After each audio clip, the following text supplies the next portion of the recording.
مجھے بہت فخر ہے یہ خوشخبری سناتے ہوئے کہ ہمارے قبیلے کو رہنے کے لیے ایک زمین مل گئی ہے، لیکن خوشحالی کا یہ سفر تھوڑا کٹھن بھی ہو سکتا ہے۔ زمین کے زرخیز ہونے کے ساتھ ساتھ مشرکین کا ایک گروہ بھی بہت قریب ہے۔ جیسے جیسے ہماری اولادیں وہاں جوان ہوں گی، دشمنوں کی سازشیں بھی بڑھ جائیں گی۔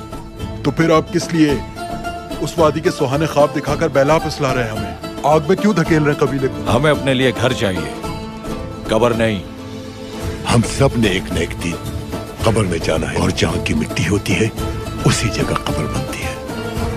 دھیان سے سنو، کچھ پانے کے لیے ہمت چاہیے۔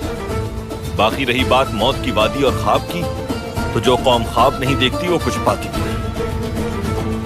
میرے عزیز دوستوں اور بزرگوں، یاد رکھو، یہ ڈر ڈر کے زندگی آپ نہیں اور ہم نہیں گزار سکتے۔ جو لوگ یہ سمجھتے ہیں کہ ہم مر جائیں گے، ارے یاد رکھو، دنیا میں جب تم آئے ہو تو مرنے کے لیے آئے ہو۔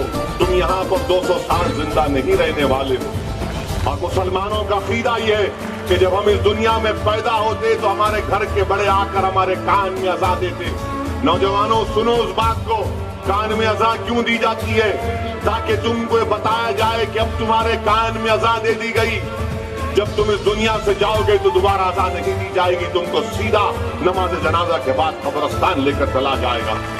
اسی لیے ہمت سے کام لو، اپنے آپ پر بھروسہ رکھو، خواب دیکھنا شروع کرو۔ تمہارا خواب صرف یہ نہیں ہونا کہ ہم ایک کارپوریٹر کی سیٹ جیت جائیں گے اور خوش ہو جائیں گے، نہیں۔ تمہارا خواب یہ ہونا چاہیے کہ جو آسمانوں پر ستارے ہیں، میں اس آسمانوں کے ستاروں کی بلندیوں تک پہنچوں گا انشاءاللہ۔ تمہارا خواب یہ ہونا چاہیے کہ اگر چاند پر مجھے آشیانہ بنانا پڑے تو میں چاند پر اپنا آشیانہ بناؤں گا۔